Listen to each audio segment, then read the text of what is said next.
Hermanos y hermanas, en esta tarde vamos a comenzar una nueva serie que va a ser sobre el libro de Hebreos. Por lo que tenemos pues bastante tiempo, vamos a estar metidos vamos a estar inmersos en el contenido de esta epístola, carta, que no está definida como una carta, pero tiene partes que nos indican que es una carta también. Para tener un poquito de contexto de lo que estaremos viendo durante tantas semanas, tantos domingos, aproximadamente por ahí entre 2 años y 2 años y medio, necesitamos meternos un poco en los detalles referentes a este libro, y los cuales nos van a ayudar a que sepamos más de qué es lo que se trata el mismo. Por lo que comenzaremos por tratar de disipar algunas dudas acerca del libro, tales como quién fue el que escribió el libro, a quiénes se lo escribieron este libro, y en qué época o en qué año más o menos fue escrito este libro, y cosas adicionales a esto, ¿verdad? El escritor de este libro no se menciona en todo el contenido del libro, y no existen referencias algunas en alguna otra parte que nos puedan dar luz o certeza de quién fue el que lo escribió. Ha habido muchas opiniones con respecto al escritor, pero no se ha llegado a hacer alguna declaratoria tajante que digan quién es el escritor del mismo, ya que no existen pruebas sólidas para confirmarlo. En la iglesia primitiva se hablaba de varios posibles escritores, ¿verdad? Y había quienes se atrevían a decir, como Tertuliano, que para él era Bernabé el que había escrito este libro, el compañero de Pablo en los viajes misioneros. Para esta persona era el que podría ser el que escribió el libro, porque Bernabé era un levita, y en el desarrollo del libro se manejan las escrituras de una manera muy fluida. Se manejan las ceremonias judías y se manejan las instituciones del Antiguo Testamento de manera muy certera. Entonces, por eso para Tertuliano, Bernabé podía ser uno de los que escribieron el libro.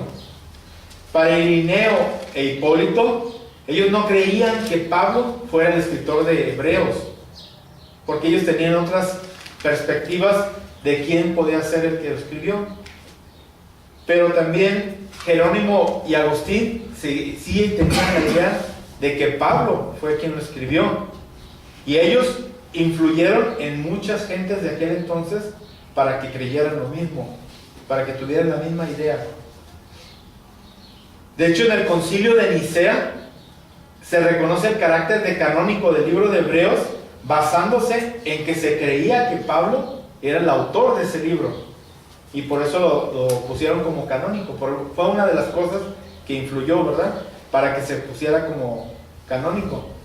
Incluso la iglesia medieval, más adelante, continuaron creyendo que el libro era escrito por Pablo. Incluso Tomás de Aquino afirmó lo mismo. Pero en la época de la Reforma hubo influencias de los escritos de Erasmo, de Lutero y de Calvino, que ellos comenzaron a decir que Pablo no podía ser el que escribió este libro. Incluso Calvino refería que para él podía ser Lucas o Clemente de Roma los posibles autores de este libro. Y ya en la Confesión Bautista de 1561 en Bélgica, vuelven a sacar la teoría o respaldar la teoría de que Pablo era el escritor del libro. Incluso John Owen sostuvo la misma teoría, de que para él Pablo era el escritor del libro. En la actualidad, muchos investigadores modernos han desestimado la autoría de Pablo, principalmente por el estilo en el que está escrito Hebreos y por la manera en que manejan algunos asuntos teológicos en el libro de Hebreos. y piensan que es muy diferente a como Pablo manejaba estos asuntos en sus cartas. Se han llegado a proponer diferentes autores, tales como Apolos, Aquila y Lucas, pero todos ellos también tienen muy pocas pruebas concretas que nos lleven a confiar que ellos fueron los escritores del libro de Hebreos. El que sigue más firme para que sea el autor o el escritor de esta carta sigue siendo Bernabé hasta la fecha, que sería el candidato más viable. Y a pesar de todas estas especulaciones que se ha visto acerca de quién es el autor, quién podía ser el que lo escribió, el libro nos dice claramente, nomás que no nos fijamos bien, quién es el autor. Y vienen 4 letras resaltadas en el libro que nos dicen quién es el autor. Vean Hebreos capítulo 1, versículo 1. Y vean esas 4 letras que nos van a decir quién es el autor. ¿Qué dice? Dios. ¿Sí? Ahí viene. Él es el autor directo de esta carta. No hay que quebrarnos la cabeza en andar buscando a otro autor. Si no está el escritor de esta carta, es por algo, y lo vamos a ver más adelante. Y si Dios es el autor de esta carta, esta epístola, este libro, tiene grandes verdades que son indispensables para el incremento de nuestra fe en Él, porque Él mismo nos la está dejando. Este libro, vamos a ver que fue escrito por allá alrededor antes del año 70, que fue cuando el ejército de Roma destruyó Jerusalén y destruyó el templo. ¿Sí? Ya que el escritor en el libro nos menciona que el servicio en el templo, y utiliza el griego en tiempo presente. Entonces, si ya no había templo, no podía estar refiriendo al servicio en el templo como tiempo presente. ¿Sí? El punto que es relevante y contundente es que el escritor está dejando claro que los servicios en el templo estaban siendo ofrecidos en ese momento que se escribió la carta. Algo que nos remonta también a la fecha antes del 70 es el hecho de que el escritor no menciona nada acerca de la destrucción del templo, aunque algunos afirman que si la carta la escribieron mucho tiempo después del año 70, ya de la mente de los lectores ya no iba a estar ese acontecimiento de la destrucción del templo en ellos, o sea, ya ni se iban a acordar. Pero está mencionando que se hacían servicios en el templo. ¿Y en cuál templo iban a hacerlo si no existía el templo ya para esas alturas? También el autor refiere que hay un punto que es muy importante por el cual se cree que fue en los años 60. El autor hace la referencia de que los hermanos no habían resistido el pecado hasta el punto de derramar su sangre, por lo que se atribuye que no habían sufrido la persecución de Nerón, que fue donde hubo muertes, y la persecución de Nerón fue en el año 64 después de Cristo. Pero si el autor está haciendo referencia a una persecución previa, lo que nos lleva al año 49, que fue cuando los cristianos fueron sacados de Roma, pero ahí no hubo muertes. Entonces esa persecución de la que está hablando el autor en el libro es en el año 49, que fue cuando los cristianos fueron desalojados, pero no está llegando a las del 64 de Nerón, donde sí hubo muertes. Entonces por eso el libro se pone alrededor de los años 60 como fecha probable, y aunque sería muy, muy difícil decir un año exacto o un momento exacto en que se escribió el libro, porque para eso tendríamos que tener la certeza de quién lo escribió y a quién se le dirigió exactamente, para tener un año de referencia. Este libro fue escrito para una audiencia judía, por todos los detalles que tiene dicha audiencia. Algunos creen que esta audiencia vivía dentro de Palestina, pero la evidencia dice lo contrario. Habla de una audiencia de unos judíos que vivían fuera de Palestina. En el libro se hace un uso preciso de las escrituras, de las ceremonias judías y de las instituciones del Antiguo Testamento, lo que nos lleva a concluir que los lectores estaban familiarizados con la religión del Antiguo Testamento, pero a pesar de eso, estaban más familiarizados con el idioma griego que con el hebreo. Ya con este contexto, hermanos, que hemos visto acerca del libro, de cuándo fue escrito, que para quién fue escrito y todo, vamos a dar inicio a esta serie de sermones del libro de Hebreos. El tema principal, o todo el tema de la carta o epístola de Hebreos, es la supremacía de Cristo sobre todas las cosas y la plenitud de la redención de Dios en Cristo. ¿Sí? Ese es el tema de toda la carta, lo que vamos a estar viendo durante todos estos domingos. La supremacía de Cristo sobre todas las cosas y la plenitud de la redención de Dios en Él, en Cristo. ¿Sí? Y hoy nos toca Hebreos 1, del 1 al 4. El título de hoy es Cristo, la revelación final y completa. Y las dos partes de las que consta este sermón es: Dios ha hablado a través de muchos medios, en diferentes lugares y tiempos. Esa es la primera parte. Y la segunda es, y la más importante es, los méritos de Jesucristo a través de quien Dios ha hablado y habla. ¿Sí? Es la segunda parte. Y comencemos con la parte número 1, que es: Dios ha hablado a través de muchos medios, en muchos lugares y muchos tiempos. El primer versículo que tenemos ahí dice: Dios, habiendo hablado muchas veces y de muchas maneras en otros tiempos a los padres por los profetas. Es el versículo número 1. La carta de Hebreos presenta características especiales. Inicia como una carta, como un sermón, y termina como una carta. Imagínense un sermón de más de 13 capítulos. ¿Cómo estaría de intenso? ¿Cuántas horas duraría el sermón? ¿Verdad?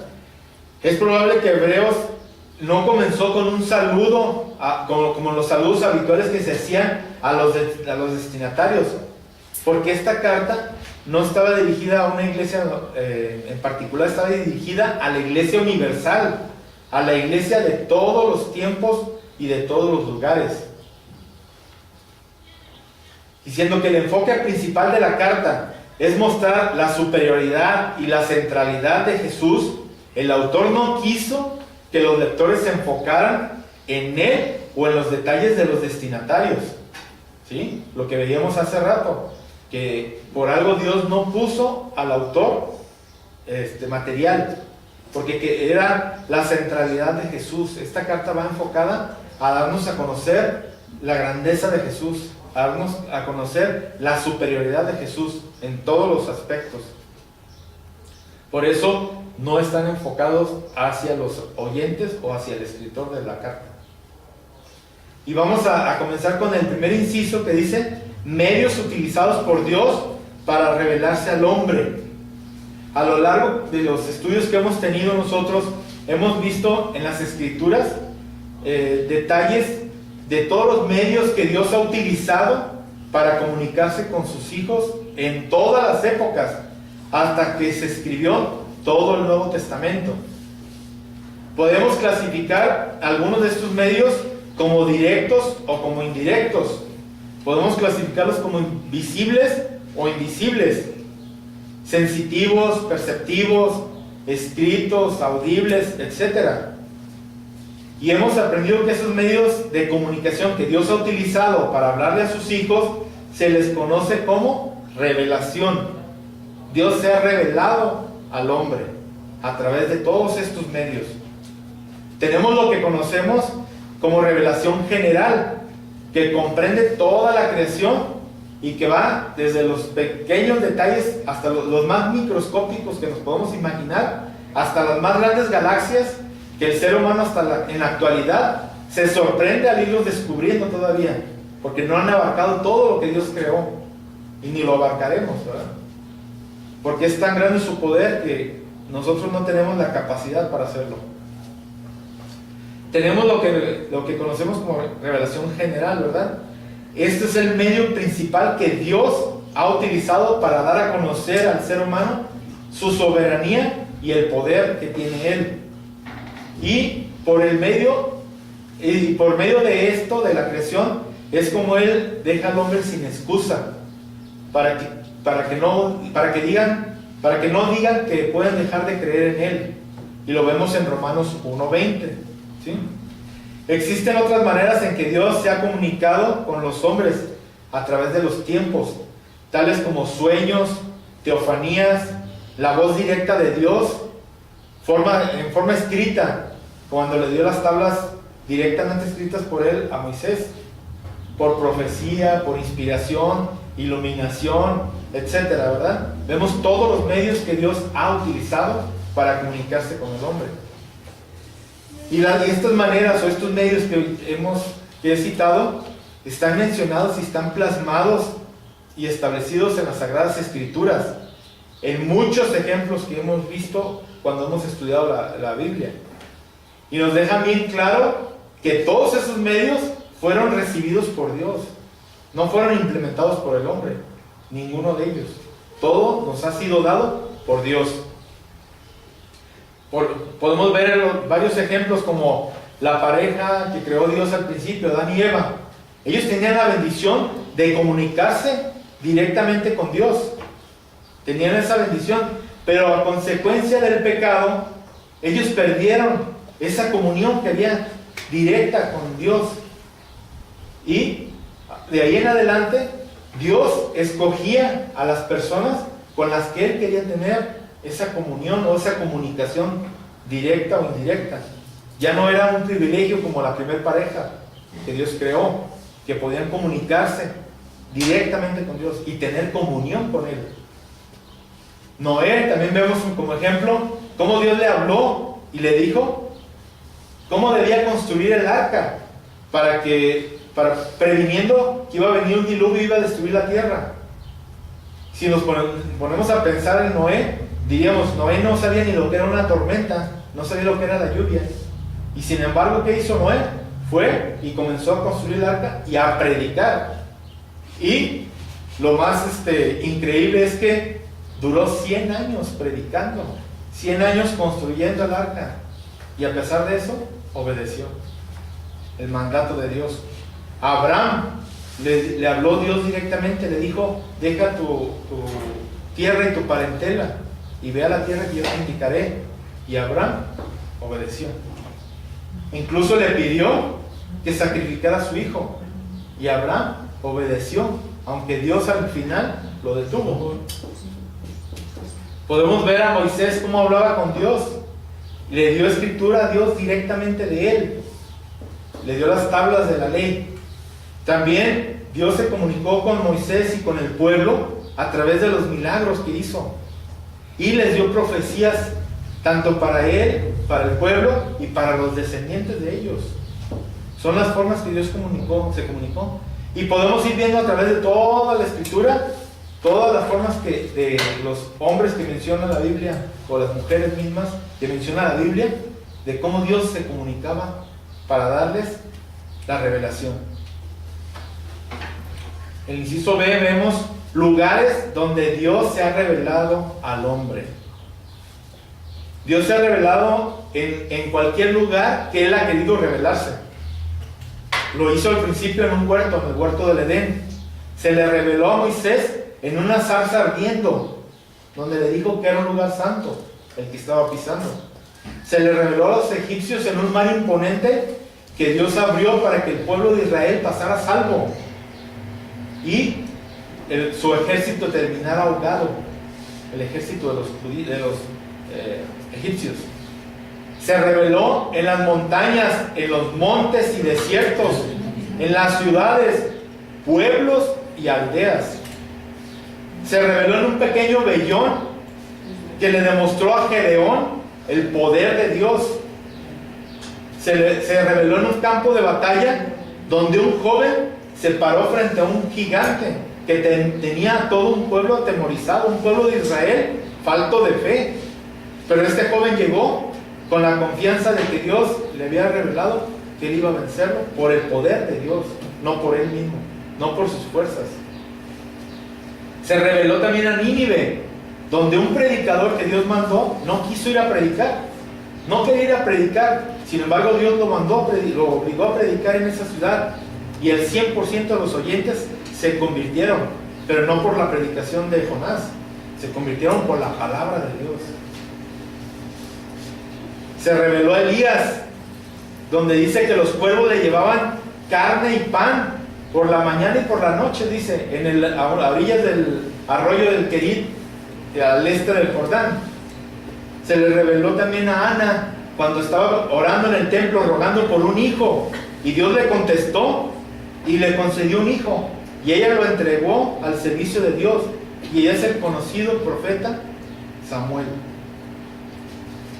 Dios se revela en todo momento. Se le reveló a Saulo de Tarso cuando iba hacia Damasco. ¿A qué? A perseguir a los cristianos y a llevarlos presos. Se le reveló ahí. Y así nos podríamos pasar toda la tarde buscando y viendo todos los lugares donde Dios se reveló al pueblo, a personas independientes, donde les reveló su palabra. Y no terminaríamos, hermanos. El inciso C dice: tiempos en que Dios se ha revelado. Dios se ha revelado a la humanidad desde el inicio de los tiempos.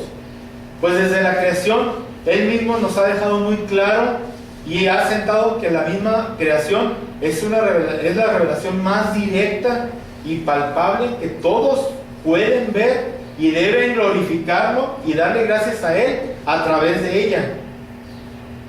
Aunque la creación como revelación no es suficiente para salvación, lo que sabemos es que estuvo ahí desde el principio y está disponible para todos los seres humanos.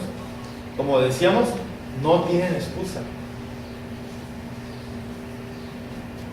En todos los tiempos o lapsos de tiempos que la Biblia menciona, nos ha dado a conocer que en todos ellos Dios estuvo dando revelación de su palabra por todos los medios o maneras que ya hemos visto. Desde el Antiguo Testamento hasta el Nuevo Testamento nos está dando revelación en todos los momentos de la humanidad con diferentes personas y medios, y ha utilizado ya sea seres humanos, angelicales, la misma creación, revelación directa de Él dada a los escritores, etcétera, muchos medios. Pero vamos a pasar al punto que es más importante todavía, el punto donde nos dice los méritos de Jesucristo a través de quien Dios ha hablado y habla.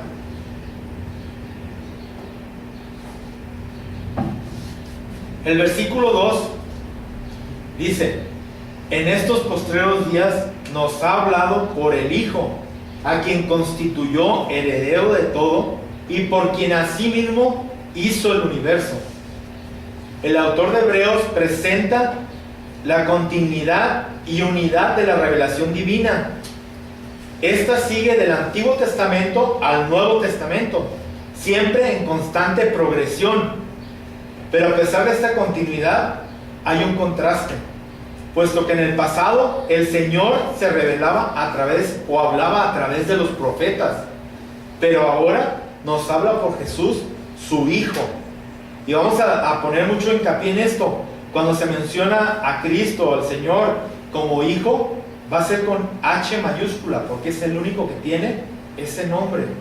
Es el único al que se le puede llamar Hijo Eterno. Entonces, ahorita que escuchen, siempre que se hable de Jesús y que diga Hijo, es Hijo con H mayúscula. Nosotros somos hijos adoptados con H minúscula. ¿Sí? La progresión había llegado a su punto final. Después de Cristo no hay progresión, porque el objeto final de toda la profecía del Antiguo Testamento era Cristo, y lo vemos en muchos versículos. Lucas 24, 25, el 27, el 44, Juan 1, 45, 5, 38, 39, 11, 51, Mateo 5, 17. Todos estos están hablando del Cristo profetizado. que en ese momento ya había llegado. Entonces ya aquí la profecía había cumplido su objetivo final. Esto significa que el ministerio profético como fuente de revelación haya su plenitud en Cristo. Los apóstoles y escritores del Nuevo Testamento hablaron de Cristo, la profecía cumplida. ¿Sí? Ellos no escribieron o dijeron algo diferente de Cristo, pues Él es el cumplimiento de las profecías. Interpretaron y expusieron el Antiguo Testamento para mostrar que el objetivo final de la revelación había llegado. Los apóstoles y los profetas del Nuevo Testamento también fueron inspirados por el Espíritu Santo, de manera que todos los que escribieron fue sin error. Es infalible la escritura que tienen los apóstoles y los profetas del Nuevo Testamento. Pero toda su profecía ya no era progresión, ya no estaba continuando esa profecía. Es decir, no como en el caso de los profetas del Antiguo Testamento, que iban dando avances de lo que el Espíritu Santo les revelaba sobre Cristo, sino que ahora ellos se enfocan solamente en el Cristo encarnado, en el cumplimiento y el punto final de la profecía. Entonces, ahorita no podemos decir que hay profetas nuevos. Ahí está el punto. ¿Por qué no hay profetas? En cierto sentido, los profetas del Nuevo Testamento no tienen profecía nueva ni progresión. Solo se limitan a declarar la completa comprensión que tienen de la revelación en el Antiguo Testamento, ahora entendido y aclarado por la presencia de la palabra encarnada, es decir, de Jesús. ¿Cuál era el contenido de esta nueva profecía en el Nuevo Testamento? Las maravillas de Dios. ¿Y cuáles son esas maravillas de Dios que estaban con estos nuevos profetas del Nuevo Testamento? Podemos saber su contenido si nos vamos a ver lo que profetizó Pedro en Hechos 2, 14 al 37. Ahí lo que está profetizando es que estaba hablando de Cristo. Estaba hablando de una profecía cumplida. Y sin embargo se considera como profeta a Pedro al hablar estas palabras. Por lo tanto, en la iglesia no hay profetas en el sentido del Antiguo Testamento, puesto que después de Cristo no hay más progresión. ¿Por qué? ¿Qué necesitamos además de Cristo? Nada. Ahora, ¿en qué sentido es Jesús heredero de todo? Siendo que Jesús, en sentido estricto, es el único Hijo, decíamos, con mayúscula, y eterno, engendrado eternamente por el Padre.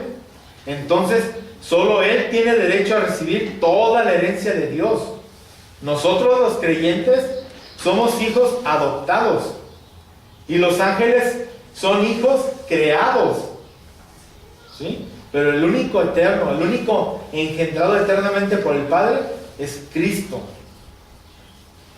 La herencia que recibe el Hijo es lo mismo que Él mismo creó, el Hijo, al principio, junto con el Padre y con el Espíritu Santo.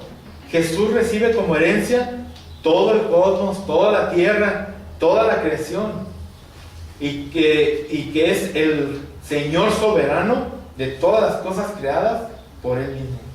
Él es Dios. No es posible entender todo en el sentido de la frase por quien a sí mismo.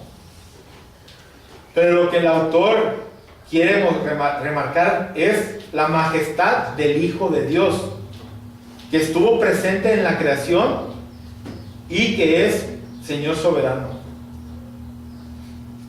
El versículo 3, si lo vemos ahí, dice, empieza con el cual, siendo el resplandor de su gloria y la imagen misma de su sustancia. Aquí la palabra griega que se usa para resplandor en este pasaje es apaugasma. el cual puede significar reflejo o resplandor. El reflejo es algo pasivo, es como el caso de la luna. La luna lo único que hace, refleja la luz del sol, no tiene luz propia, es solo un reflejo, ¿sí? Pero el resplandor nos habla de algo activo, algo que es la fuente de la luz, que es la refulgencia, la radiación, ¿sí? Jesús es el resplandor en sentido activo de la gloria de Dios, pues Él mismo es luz y por lo tanto fuente de luz. Y lo vemos en muchos versículos donde nos dice que es luz. Uno de ellos es Juan 8:12. Ahora, siendo que Jesús, la divinidad encarnada, viene en sujeción al Padre a cumplir su voluntad, es el reflejo de su gloria, es el reflejo de la gloria del Padre. En su perfecta humanidad refleja la santidad y la gloria del Padre. Estamos hablando de la humanidad de Cristo, porque en la persona como Dios, Él es de la misma esencia que el Padre. Por lo tanto, el resplandor del Hijo es por consiguiente la extensión de la gloria de Dios.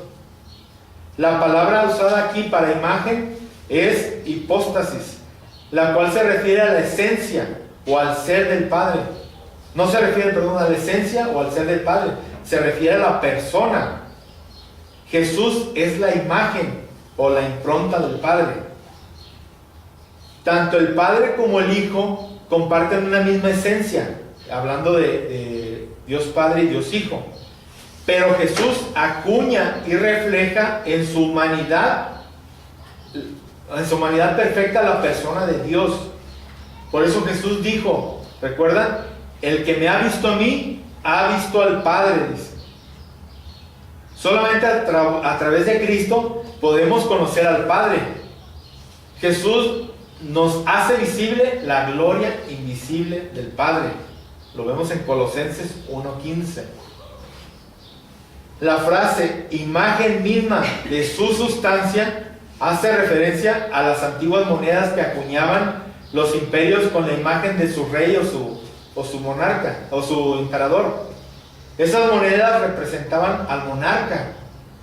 Por eso Jesús dijo, dad al César lo que es de César, refiriéndose a la moneda acuñada con su imagen. Entendemos que en su esencia divina, Jesús no solo es el creador de todo lo que existe, sino que Él preserva la creación por su poder. En su esencia divina, Jesús es la misma sustancia del Padre, lo que decíamos, pero en su humanidad perfecta es la imagen del Padre. Entonces estamos hablando de dos cosas distintas, ¿sí? Para que no nos confundamos con lo divino y lo humano. En el versículo 3 continúa diciendo, y quien sustenta todas las cosas con el poder, con la palabra de su poder. Si me siguen ahí en el versículo, en esta introducción el escritor resalta que Jesús no solo es el creador de todo lo que existe, sino que es el que preserva la creación con su poder. Y aquí dice Jesús, solo con su palabra crea todas las cosas y con su palabra sostiene lo que existe. Tal es su poder. Jesús habla y preserva la creación. Con tan solo hablar, Jesús permite que la creación siga siendo. Y ese es el poder, la palabra de su poder. El sentido que tiene en el idioma original es que Jesús lleva todas las cosas sobre sí para conducirlas a su destino final. Es lo que nos dice Hendrickson en su comentario. Sin la actividad sostenedora de Jesús, todas las cosas quedarían reducidas a nada instantáneamente. Si Jesús no sostuviera la creación, en ese momento dejaríamos de ser y todo se quedaría en nada. ¿Sí? Ahí vemos el poder de su palabra.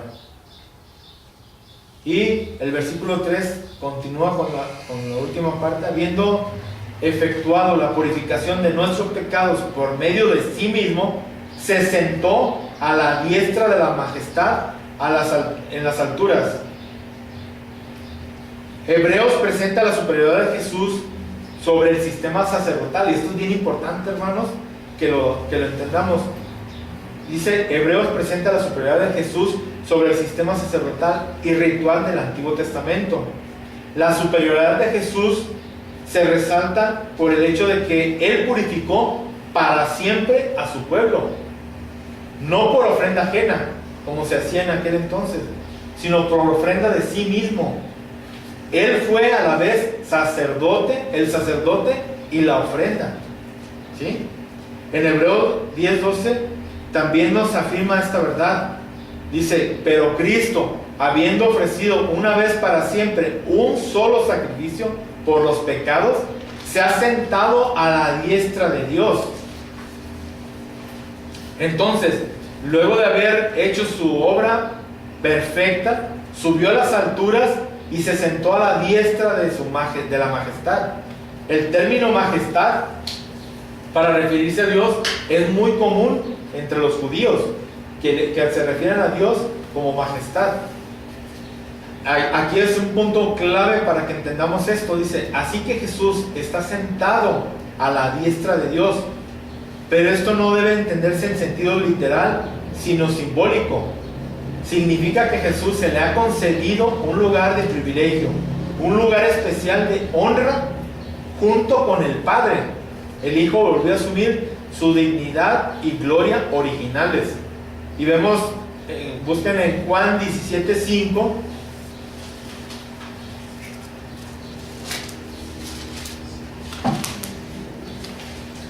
Dice: ahora pues, Padre, glorifícame tú al lado tuyo, con aquella gloria que tuve contigo antes que el mundo fuese. No está hablando que lo glorificó de apenas ahora, cuando Cristo vino y murió y ascendió a la gloria. Dice: con la gloria que tuve antes de que el mundo fuese. Y Él dejó esa gloria por venir a ofrecerse como sacrificio. Significa que el Hijo tiene toda la autoridad para gobernar el reino que abarca toda la tierra y que se entroniza por sobre todos los poderes celestiales, espirituales y por todos los lugares que Él quiera.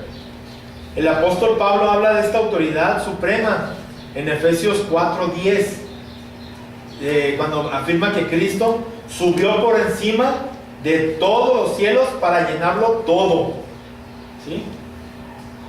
El hecho de que Jesús, como sumo sacerdote, se encuentra sentado, fíjense, pongan mucha atención a esto. El hecho de que Jesús, como sumo sacerdote, se encuentra sentado es un contraste con la posición de los sacerdotes arónicos, los cuales debían estar de pie porque sus sacrificios no cesaban. Tenían que estar ofreciendo sacrificios continuos por el pueblo, porque no había una expiación por los pecados, solo había una purificación, y ellos tenían que estar trabajando continuamente. Estaban de pie. Como Cristo vino y hizo su obra y la completó, Él ya no necesita estar de pie. Él está sentado a la diestra del Padre. ¿Sí? Es muy, muy importante que entendamos eso. ¿Por qué? Porque su sacrificio fue completo. Él no necesitó nada más. Él ya no necesita hacer más cosas. Él completó su obra y fue perfecta. El versículo 4 dice: hecho tanto superior a los ángeles, cuanto heredó más excelente nombre que ellos. Jesús es superior a los ángeles por el nombre de Hijo que Dios le dio. Y acuérdense, Hijo con mayúsculas. Él es el Hijo eterno, el eternamente engendrado por Dios. En su relación con la Trinidad, en la segunda persona se dice que es engendrada, mas no creada. El nombre que heredó eternamente es el de Hijo. Por eso Él merece toda la honra y Él merece toda la heredad del Padre. Aunque los ángeles también se les llame hijos, en Job 1:6 y el 38:7, el título Hijo de Dios por excelencia es solo para Jesús, puesto que Él es el Hijo, puesto que el Hijo tiene el poder superior y autoridad. No hay nadie que pueda estar a su nivel. Todos los ángeles son superiores a los hombres y están más cerca de Dios que el resto de las criaturas. El Hijo es superior a todos ellos, los cuales son llamados en la Biblia como mensajeros, en Salmo 104:4, o espíritus ministradores, en Hebreos 1:14. Los ángeles no son herederos, son servidores de los que serán herederos de la salvación. ¿De quién son servidores? De nosotros. Y no es para que nos pongamos ufanos, no, ni somos merecedores de la salvación. Y sin embargo los ángeles nos van a servir. Cuando dice Jesús que Jesús heredó el nombre, no significa que Él no lo haya tenido ya, pues en su etapa de humillación ya se le mencionaba como hijo, y lo vimos en el versículo, bueno, lo vemos en Hebreos 5:8. Y aunque era hijo, por lo que padeció, aprendió la obediencia. Incluso en el versículo 2 que leímos hace ratito, nos deja ver que este hijo hizo el universo, así como heredó lo que él había hecho antes. La creación es algo que le pertenece desde siempre, por la decisión del Padre. Hermanos, para comenzar a ver las aplicaciones, me gustaría que cerraran sus ojos y pusieran mucha atención en todo lo que la palabra nos ha dado a entender en esta tarde. Y quisiera, hermanos, que inclinaran sus rostros, estuvieran meditando y orando a Dios. Y pensemos, hermano, hermana, la gloria de Dios es tan deslumbrante que ella se mantiene invisible a los ojos de los hombres, pero a través de Cristo podemos contemplar sin temor alguno esa gloria irresistible. Jesús es superior a los profetas del Antiguo Testamento. Jesús, el Hijo, es la profecía superior, puesto que Él mismo en persona es la revelación plena de Dios. Además, los profetas del Antiguo Testamento hablaron de Cristo, apuntaban al Hijo de Dios. A través de Él y solo Él, Dios hizo todo lo que existe. Por lo tanto, solo Jesús tiene el derecho de ser heredero de todas las cosas. Solo Jesús es Señor de la historia. Él y solo Él es el resplandor de la gloria de Dios. Su perfecta santidad, su perfecta humanidad son una extensión de la gloria del Padre. Aunque Jesús mismo es fuente y origen de la luz gloriosa, nosotros solamente debemos dar honra y gloria a nuestro Dios, a Jesucristo y a su Espíritu Santo. Son los únicos merecedores de toda nuestra adoración. Como creyentes, Jesús vino y hizo una obra completa para nosotros.